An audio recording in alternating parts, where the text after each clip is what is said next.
I mean, we talked about Ten Hag, we talked about Xavi, Conte, this top managers. Let's speak about another one, of course, who is in charge of the national team here. Odion Ighalo makes it back to the national team, right? Or rather, should have made it back to the national team, left to Gernot Rohr. And I read an article by a friend of mine, Solis, friend of the house as well, and he makes a good point. You know, the one thing Gernot Rohr has had riding for him all through his time is, you hear and you analyze him, you hear IBK or Lakunle, anybody analyzes him, says he's brought the place together. And as cliche as that might sound, it is the truth. You know, the dressing room feels a bit better. You know, it's not divided. We used to have almost a mafia type division, the family type in the dressing room. We had, you know, the Mikel factor. We had the Mikels. You know, we had those people there. But he's coming. Younger players always helps as well. But there's this kind of harmony that's there. Solis makes a great point in his article. Says, look, he threatens to underpin or uproots the one thing he's had going for him, because he's not the greatest tactician. We watch his teams play and we're figuring out for 4 years what he's trying to do with the team. So we can tell he's not the greatest tactician. So it's more about how he manages the players. The message he sends to Osimhen, who we now have to agree is the most important Super Eagles player we've had since maybe Mikel or Ndidi. I think right now, tactically, Ndidi is more important for the team. But in terms of a superstar, he's the bigger superstar than Ndidi. At the moment, right? Is right. So we agree that if there's anything that could go wrong with this thing is hurting the feelings of Osimhen. Because what he says is, you're bringing a guy who retired 4 or 3 years ago. Yes, we need backup, but it means that you don't necessarily trust my abilities. Is that what he says? Because that's what I say. Wait. IBK always tells me on the show that you don't let me talk. Now it comes to Gernot Rohr and you saying that he's disrespecting players. I think there was a point when Alex Ferguson called Paul Scholes back. Everyone said, oh, it was a fantastic one because they needed experience. Let me tell you, as a manager, you need someone you trust. This guy, in a couple of months, he'll be going for a tournament again. Do you want him to keep doing the same thing? The thing is that Odion Ighalo has been proven over and over when it comes to competitions. So you can't just, expect him to call Odion Ighalo just few weeks to the tournament. He knows that this guy can give me what I want. Odion is still playing football. He's still very much active. Fine, he's not in the top leagues in the world, but he's still very much active. We need someone who is very experienced. Yes, Osimhen gets the job done, but at times you need someone that would make you understand the fact that this is his tournament. We need to get it right. So I don't think what Rohr did was wrong. He only just brought in someone he thinks he trusts. I just feel it's counterproductive. And while I agree that sometimes you can bring in an experienced player back into the national team, my worry is it takes me back to what happened with France in 2004. After the Euros, Zidane retired, Vieira retired, Claude Makélélé retired. France were struggling in the qualifiers for the World Cup. They went and brought back Zidane, brought back Vieira and Makélélé. They went to the World Cup in 2006, brilliant performance, got to the final, lost to Italy. The next World Cup, France got knocked out in the first round. Because all that development you're talking about, you are building young players for the future, we're building a team. When you bring Zidane back and bring Vieira back, you stall the development of the team. Will he be there in the next 4 years? Hold on. What are you telling Taiwo Awoniyi? What are you telling Paulo Nuachu? What are you telling Samuel Kalu? Terry Murphy and co. I don't feel you're good enough to play for this team. I don't think you are confident enough to play for this team. Odion Ighalo is not going to go to the Nations Cup and score 6 goals. It's not going to happen. While I like him as a player, while I like him as a player, I think that you're stalling the development of Paulo Nuachu, Taiwo Awoniyi. But you are still the same person criticizing Rohr for not getting results. Will he be there in the next 4 years? Will Gernot Rohr be there? Does he have to wait the next 4 years? Hold on a second, bro. Hold on. We go to the Nations Cup in 3 years. In 3 months, sorry. Yes. Or in 2 months. I don't think Odion Ighalo delivers the Nations Cup for us because I think gradually he's seen his better years. He's playing in the Saudi Arabian League, and with due respect to the Saudi Arabian League, I don't think Odion Ighalo comes into that team. Tola, you want to say something? come on. You see, and again, this is maybe is my my own different perspective that comes in. I agree with IBK 50%, but only to the extent that, you see, we always make this mistake. And that's what I feel Ini is doing now. You always confuse club football with national team football. You don't get the time to work with players. Thank you. No, wait, just wait. Hold on, you you don't know wait. before you say thank you. I'm watching it like a bat. No, he don't support me 50%. That's enough. That's enough. I don't need 100. I don't need 100 on this show. I only need 50% support from a top tactician like this. That's enough for me. My brother, you can continue. You have the floor. The floor is yours. In fact, I'm done with the show. The floor is yours. Continue. We always make the mistake of confusing club football with national team football. You see, club football, you don't have the time to work with the players. So how you make up for that with national team football is that you get people that you trust, people that can understand themselves over the course of time. I ask you questions. Lukas Podolski, when he was playing for Germany, there was a time he was playing for Germany, he was playing for Cologne. Are you telling me there was nobody in that entire Bundesliga that could have replaced him in the German team? Of course not. But there was something he was doing in that team, that unifying factor, whichever one you want to call it. Yeah. Same thing with Thomas Muller. Up until now, Even Miroslav Klose. right?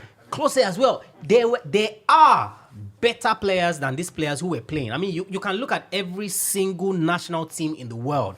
You would find that one player that will always be there. Why? Because of that unifying factor, trust, or whatever it is that you want to call it. Right. We don't have that in Nigeria. You see, the way that it even used to work, that's why I was listening to you when you were saying at the start when you're talking about harmony and there's no... I feel like how it was then is even better than how it is now, because all this unity, everybody smiling, shining teeth with one another and all of that, it's not necessarily working for us. Because I only have to ask the questions. Yeah, it's not necessarily working for us because what's the word now? That continuity, so to speak, in terms of you have a crop of players. You see, the Maoni and all those guys. You see, there's timing in sports, which a lot of people don't talk about. Okay. Yeah, I don't care how good you were as a goalkeeper, you were never going to take Buffon's place in the Italian national team, right? And it was there for how long? Everybody's talking about Donnarumma now. 2 decades. Everybody's talking about Donnarumma now. If Donnarumma came 10 years ago, he would be on the bench. Tola, have you seen the interview Tusekong did with Victor Osimhen? No, I didn't. Okay, you need to see that interview. And in that interview, it was the last time they played the income. It's on YouTube and Tusekong's channel. So Trust and Leon now have a channel. Trust and... What did he say? Now, Tusekong is talking to Victor Osimhen. And he said I met Victor Osimhen at the Nations Cup last time out. And Victor Osimhen was so eager. He wanted to get into the national team. He wanted to play at the Nations Cup. Remember, he didn't play. I think he played the third place game. He said he was so eager. He wanted to play. He trained like a beast. He was working so hard. And then Odion Ighalo used to tell him, take your time. Don't worry, your time will come. 2021 was supposed to be the time. And you bring back Odion Ighalo. Hiya! Now, 2021 was supposed to be the time for Osimhen to go to the Nations Cup and lead the line for the Super Eagles.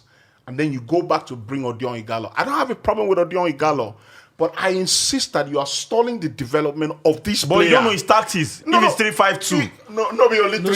So I think it's important to mention here because my job on the pod is I try to listen to who's watching, right? So I'm always on the people listening or the people watching side, right? So someone listens to you guys and says, but he hasn't said Odion starts, right? Okay. But if I know anything about managers, is that it's a cold and lonely job. On the night before you pick the team, go into a tournament, you see the training, you analyze everything, you start giving information. You go back to the guys you trust to deliver because the job is on the line. Yeah.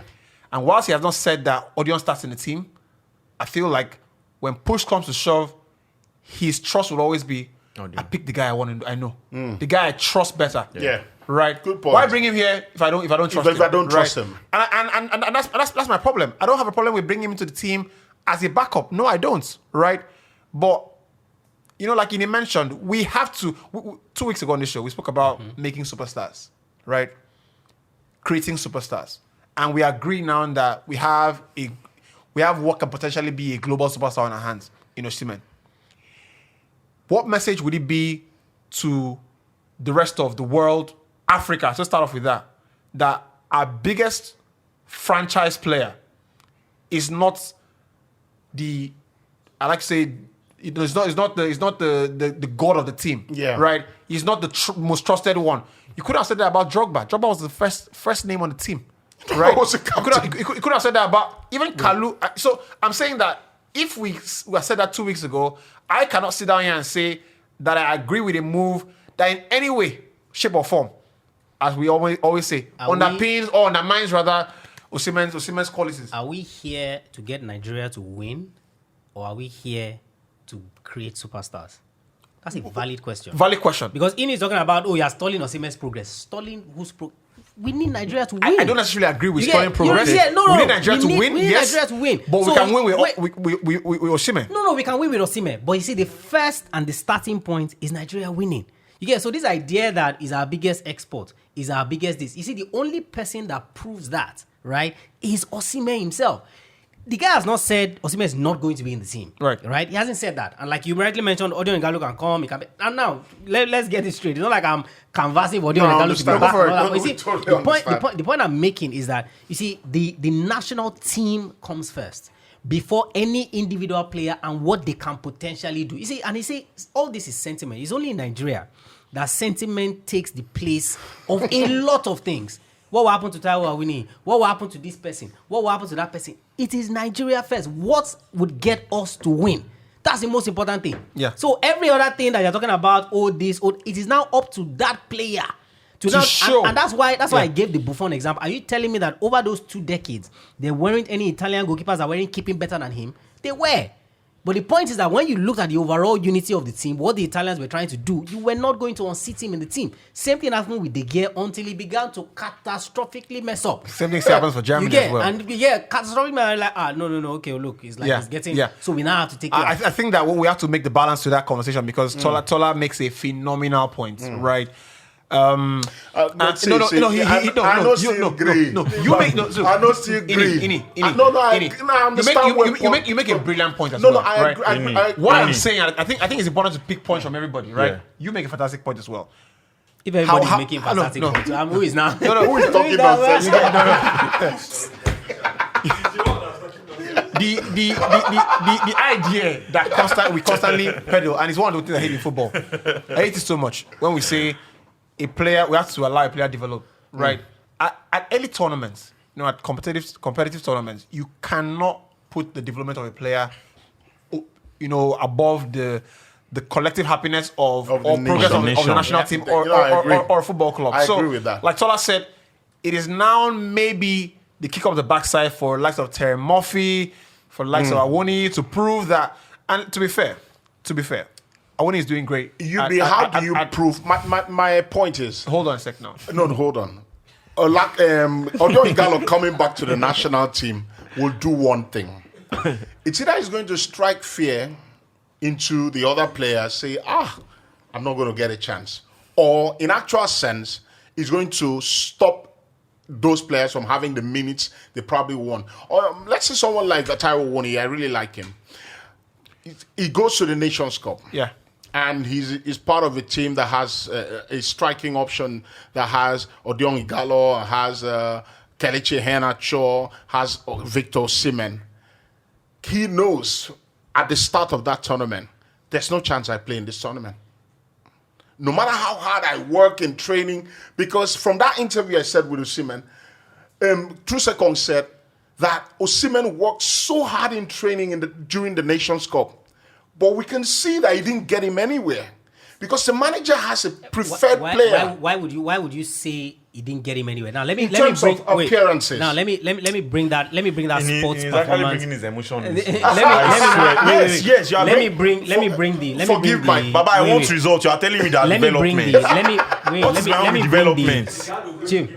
Let me bring the Let us sports see it first. performance. Let me bring the sports performance angle into this now. Okay, please do. You see, as an athlete, right, and of course, these established stars know this.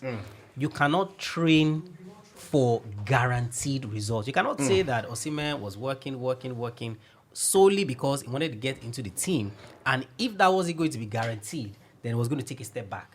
And it says more about him as a player, person, you get, than any other thing. Good point. You should actually be working, and that's why at the start I said, look, club football is not the same thing as national football. National football, you have such a short time to work with these players to do all of those things. You see, if you are not going to come into the team, fit in to what is already there, then you see, it doesn't matter if the player is working 10 hours, working all of that. It just doesn't fit into the team. Another manager comes in, right? Create whatever it is he wants to create. So that's where you can have the knock on Rohr in the sense that, okay, look, we haven't created specifics of what we want so that we know who plugs into where. You can criticize him for that. Yeah, but that, Osimhen was working because, he's supposed to be the next big thing in Nigeria and all of that. Nah. Yeah, I think one of the things I have to say as a wrap up on this conversation is that, also from a personal ambition point of view, everybody, even Rohr, knows that this is the last tournament he's taking Nigeria out for. And now you know that one. You know that one. Now you know that one. You know that one. Now you know that one. Rohr is taking Nigeria to the World Cup. Someone that is a Nigerian. Someone that is a Nigerian. I think that if someone that is a Nigerian. If there's any chance they take us to the World Cup, he has to win the Nations Cup. But I really think so. That's my opinion. Right? Thank you. So, if unpopular opinion, unpopular opinion, I don't think Nigeria will qualify for the World Cup. Unpopular opinion. Rohr will do that easily. I trust Rohr to do that easily. Because I've looked at the team. Rebuke you. You know why I rebuke you? I've looked at the teams. In a relaxed in first. the playoff. We have money to make during the Nigeria World will not beat Tunisia over 2 legs. Nigeria will not beat Senegal over 2 legs. No. There are teams that Nigeria will not beat Morocco over 2 legs. Nigeria cannot beat Egypt over 2 legs. So I seriously doubt we'll make the World Cup. Why are you sure that Nigeria cannot beat those seriously doubt this team doesn't beat Morocco over 2 legs. When it comes to doesn't beat Egypt over 2 legs. Doesn't beat Senegal over 2 legs. Doesn't beat. I don't even think we beat one thing I'll never doubt. It might be emotions. But this team that I saw against Central African Republic, it shows that you've not learned. I'm sorry to say that, but one thing that you've not learned from Gernot Rohr is when it comes to qualifiers. Oh, God, leave qualifiers. So this is the first time. You cannot say this is what he has done over the years. We are going to have this type of format of qualification. You finish a group and you meet one team in a playoff. Drop your phone. Drop them. No. We go qualify. This phone. We go qualify. You want my wife to cost me? Drop them. We go qualify. Should be sure for you. No. But it's sure for me. I be God. I think it will be. What I've always found with Nigeria is that there are games where you don't expect us to win. Yes. Right. I think I can't forget. On face value. I can't forget the Nigeria Cote d'Ivoire 2013. I think it's the best game I have seen. Yeah. They already sent a from a plane. Nigerian team in maybe the last 10 years. Guy Keshi said they already sent a plane to take honestly, the team I thought we're done. No, right? but can you tell me here? No. If you were to put your money, Recency bias in it. Oh no, hold on. You wouldn't have made this comment before the last 2 international breaks. No, I would have made it. No. I would have made it. Ndidi in the team. Let's not forget, we haven't had Ndidi in the team. Let's say Ndidi is great. And I like him, or I do. Great player.